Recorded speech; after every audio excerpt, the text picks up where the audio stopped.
intaas magaalada galbeedkeeda hadda ka socota iyo haddana ka soo cusboonaatay dhanka kale ee bariga arintaas hal la joojiyo waxaan la yaabanahay dadka iyo gobolka ma waxa ka dhamaaday culimadii ma waxa ka dhamaaday akhyaartii ma waxa ka dhamaaday salaadiintii iyo ismadii iyo dadka sharafta lahaa qof islaam ah oo masaajid ka soo baxay xabad lagu dhufanaya waxa la leeyahay reer hebel waay ilaahay subhanahu wa ta'ala waxaan weydiisanaynaa isaga awood leh inuu qaboojiyo hawshaas ka madaxda ama fadaraal ha noqdeen ama maamul goboleed ha noqdeen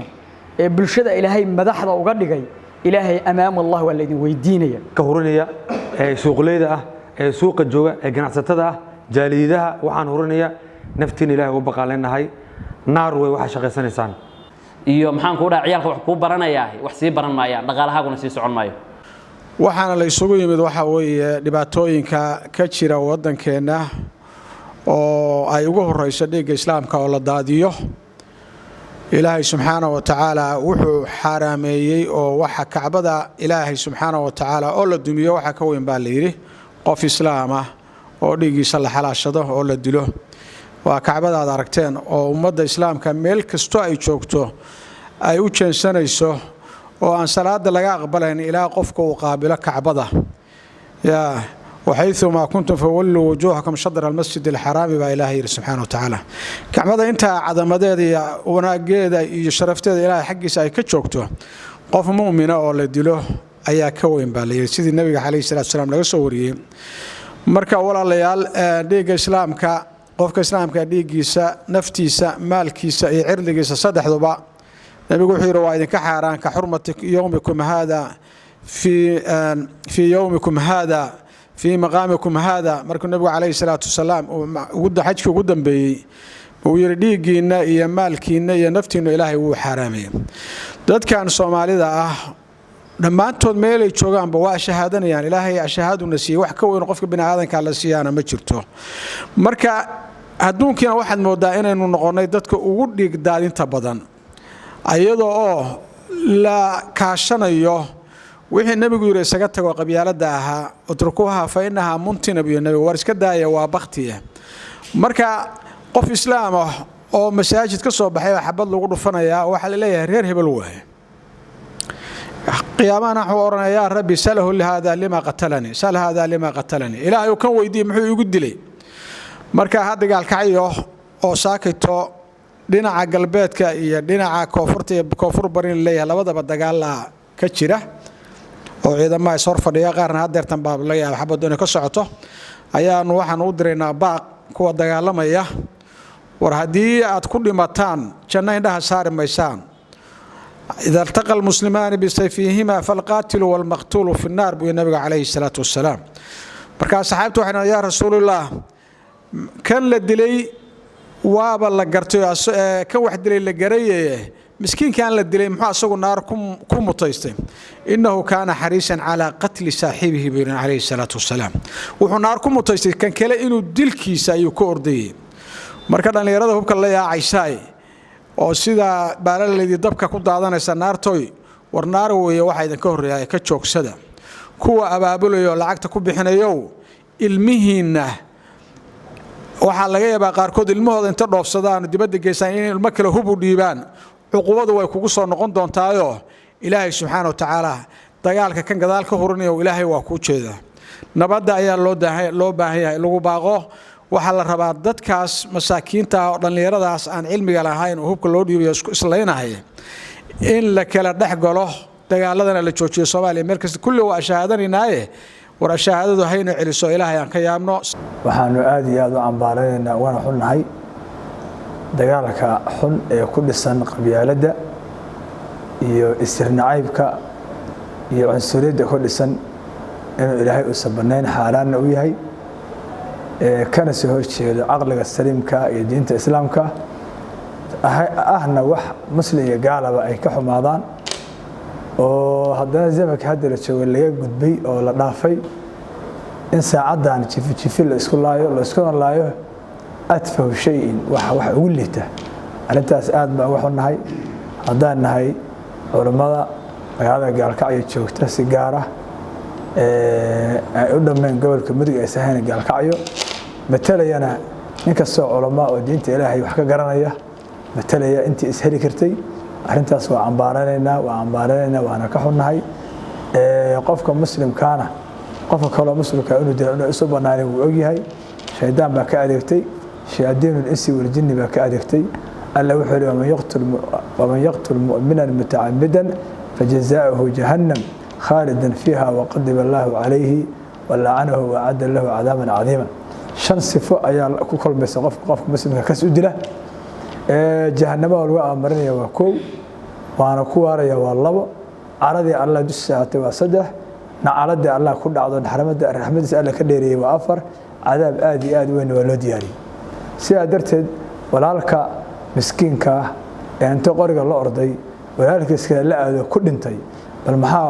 maxaa sharaf ku ah aakhiriya adduunyo labada qofka waa seega hadduu hadda ciyaal ka tagay oo ciyaalka agoonoobay wax dan kale iyo cid u dhaqanaysa maalma uu hayso wala in la yiraahdo aabihi waa dhintay saas weeye wala in la yiraahdo laakiin cid dambe wax iska weydiinaysa ma jirto kaaga darka muxuu ku dhintay dhiig islaam iyo qabyaalad iyo qurun ah oo nabigu yiri ducuha fa innaha muntina ka taga waxaan qurun waaye arintaas magaalada galbeedkeeda hadda ka socota ya haddana ka soo cusboonaatay dhanka kale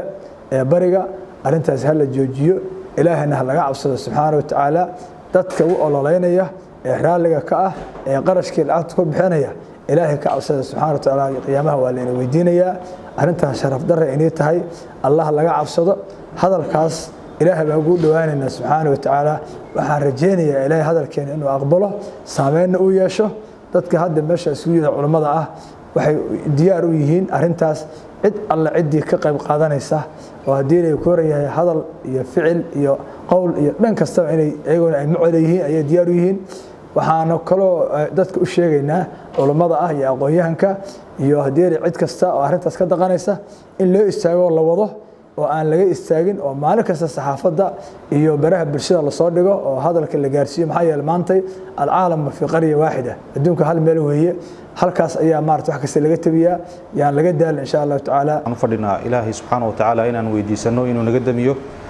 dabka ka socda gaalkacyaha hareeraheeda iyo dadka walaalaha islaynaya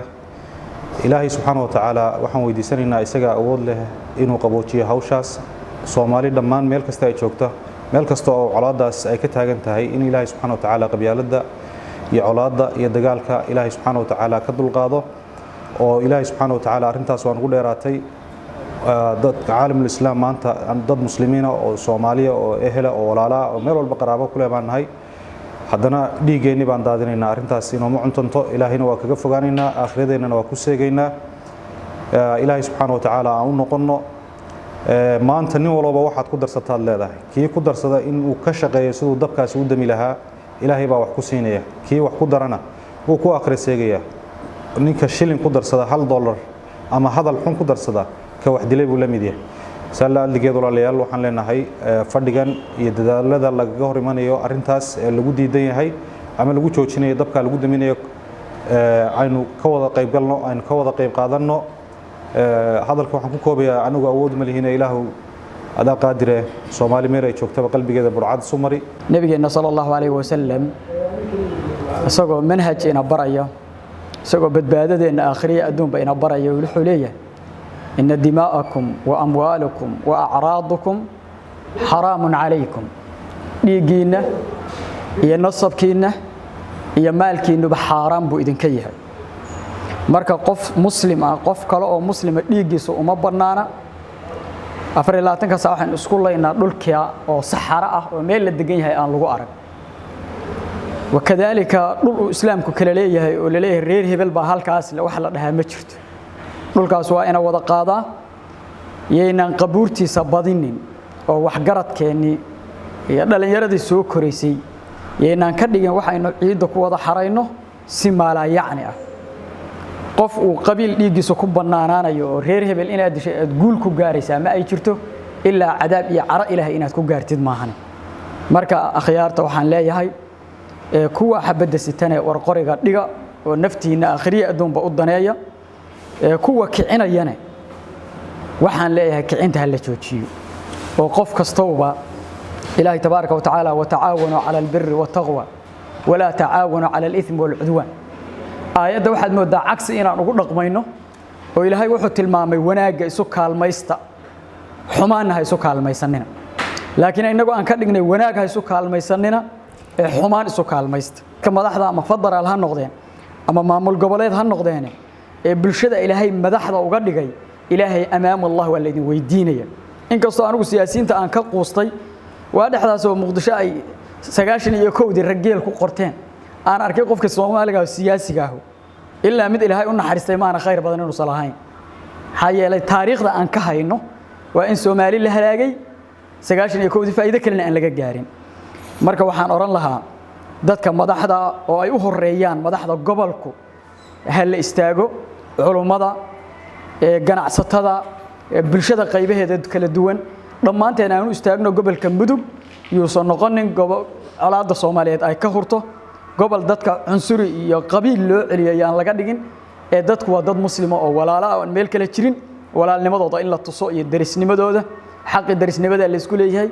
kii walaalnimada la isku leeyahay kii islaamnimada la isku leeyahay kii wada jirka iyo hadii la ku ris garabsiga la isku leeyahay waxaas oo dhan in lagu xadgudbana waa xaraam waxa halka isugu nimid qayb kamid ah culimada degmada Gaalkacyo Sayyidka Xaaji Cali Biixi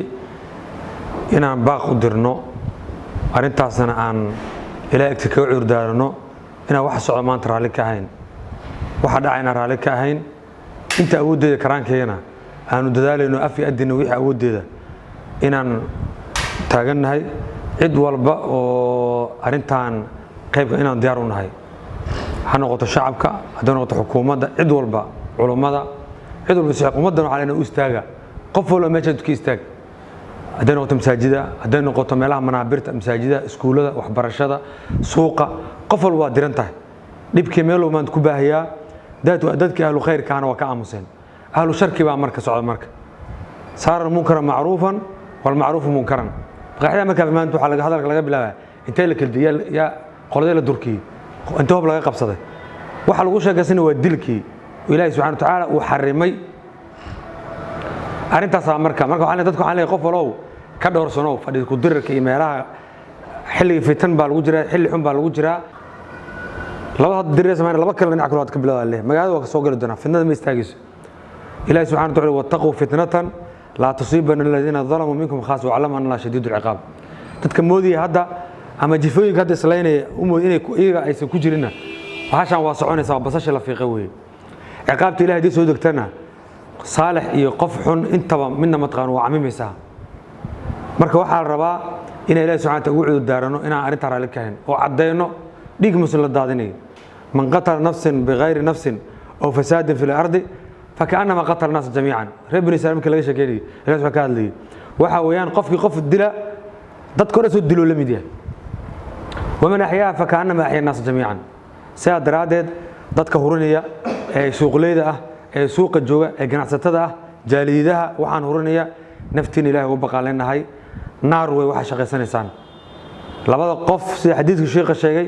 alqaatil wal maqtuul fi naar way maxaa laba walaalo ah way wax isku dilay midna uma socdo kitaabka Ilaahay kalimadda Ilaahay kor loo qaado sida daraad dhulka Soomaaliya ka badan yahay aqal dara la isku dilaya jahli baa la isku dilaya inuu hadda aadin dhaqaalaha ku bixin maskax ku bixin maanka ku bixin waxba ku bixin inta radi gartay radi inta diidkeedid Ilaahay maalinta qiyaamada inta la hortag laakiin in badan naga mid ah oo salaadii shanta masaajid ku tukanaysa baa hadana horinaysa qaaraanka bixinaysa oo dhaqaale bixinay oo fadhi ku dirarkii taagan oo baalka leh war ha ka sheekeenin oo ha ka hadlin oo meel laga hadlay ka fogow inta radi ka tiradi waxaan halkan ka dareynaa baaq iyo xabad joojin dadka muslimiinta ee walaalaha dhammaan Soomaaliya isku haysta gobolada Soomaaliya kamid oo aan xabad ka soconin ma jirto khaasatan dadka walaalaha ee isku haysta labadan gobol dariska Galgaduud iyo Mudug baan baaq ka dareynaa khaasatan maadaama Gaalkacyo joognaan reer Mudugnahay waxaan ka sii dareynaa baaq magaalada dhankeeda galbeed iyo dhankeeda bari xabad baa ka socota dadka walaalaha ee is haysta waxaan leenahay kow wali ma naarag in badan baan colaad Soomaaliya ku soo dhex jirnay dad Soomaaliyeed oo qabiil oo islaayay reerka kala ka raayo oo baabi'iyay meesha ay ku haysteenna maxaan ku dhahaayay mid ku haray waxaan ka faa'iiday oo bas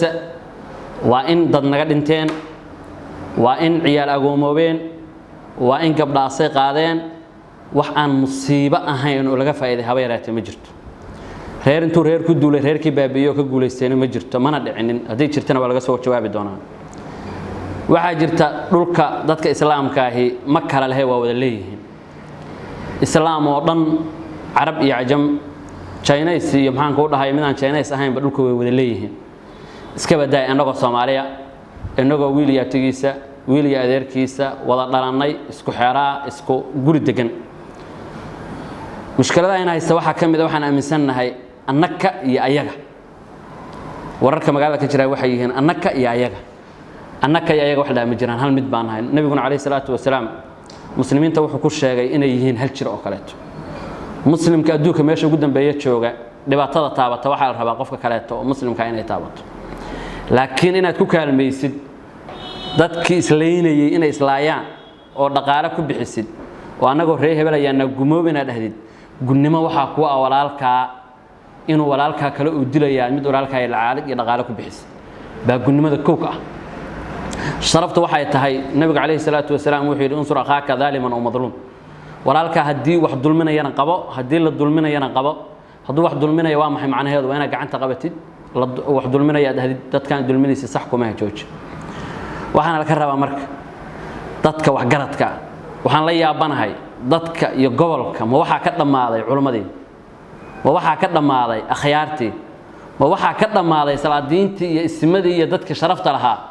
oo markii dadku isku dhacaan dadka dhex istaaga jiray oo sanadaha dhex joogi jiray oo guryahooda ka tagi jiray war dadkii meeya dadkii oo odayaashan la hadlaya odayaasha iyo wax garadka iyo culimada gobolka joogta iyo gobolada kale taba culimay laba mid noo kala sheega haddaad raali ka tihiin dadka islaynaya oo aad garba u tihiin la soo safto qoryaha wax ka soo qaata aysan ahayn culimay meesha taga oo dadka ilaahay xusuusiyo subxaanahu wa ta'ala oo baaq guri laga soo jeediyay kaliya wax ma tarayee waxa la rabaa xarunta iyo meesha dagaalku ka dhacayo dadka wax garadka inay tagaan waxa la rabaa balaayada intaysa dhicinin dadka gobolka madaxda ka ah dhalil gaar ah u jeedinina sababtoo ah balaayadaas in badan bay soo socotay oo soo iftiimaysay dabku intuu yar yahay hadaan la daminin intaani in la mid markuu tago way cuslaan doontaa in la damiyo waxaan leenahay ganacsatooy dhaqaalaha dad ku bixinaysid in xabadu sii socoto ogow dhaqaalahaagu sii socon maayo dhaqaalaha magaalada kaaga socda iyo maxaan ku dhahay ciyalka wax ku baranayaa wax sii baran maayaan dhaqaalahaaguna sii socon maayo waxaan si kooban u leeyahay culimada akhyaarta iyo odayaasha iyo halul xilli wal aqdiga dadka waxna furo waxna xira halul xalli oo meesha taga ruux garad oo meesha taga war magaalada isku dhajinaysaan joojiyo colaadan gacmaheena ku damin ilaahina waxaan ka baryahay subxaanahu wa ta'ala dadkaas qoryaha isku haysta iyo inta ku shaqule oo kicinaysaba ilaahay subxaanahu wa ta'ala inuu xasuusiyo qof kasta inuu san markuu qabriga galo iyo markuu ilaahay hortaga uu san lahayn toliyeeh ay tahay qof kasta amalkiisa qof kasta ilaahay waxa loo hortagaysaa tolma qabriga waxa la galaysaana tolma midka qoriga wato meesha markaad ku dhimatid ogow maalinkaas kugu dambaysa ciyaalkaagana waa goomeeyeen adigina akhriya dumba waa seegtay ilaahay subxaanahu wa ta'ala hortiis wax ma dhiganin adduunkaagina waa fasaayay aakhiradaadina waa fasaalisay reeheebelnimaduna marka dhimatid baa kugu dambaysa in lagu xabaalo oo bas qabrigaas labada mitir aad kaliya ku tahay ilaahayna hor istaagtid baa tagay ilaahay markaad hor tagtidna ilaahay oo talaa baan u tagay ilaahay ka qormay subxaanahu wa ta'ala xujana ku noqon mayso waxaan leeyahay markaan ku celcelinayaa xabad hala joojiyo dagaal wax laga faa'iido lama arko waa la heshiin doonaayo insha Allah ilaahay man ka rajaynaynaa yaan la sabamin kuwa dhintay kuwa aan ahayn naga dhintaan kuwa dhaawacmay kuwa aan ahayn naga dhaawacmaan